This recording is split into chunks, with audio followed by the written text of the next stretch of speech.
अस्सलाम वालेकुम viewers, welcome to my YouTube channel kids Urdu reading.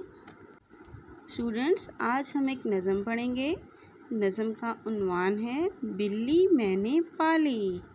Okay, तो मेरे साथ पढ़िए दोस्तों।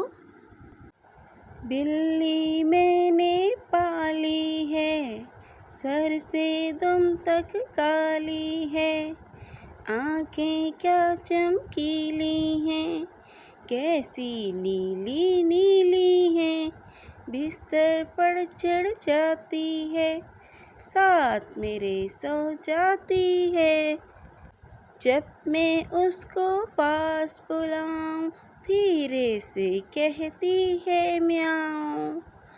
व्यूवर्स, उम्मीद करती हूँ कि आज की वीडियो आपको पसंद आई होगी।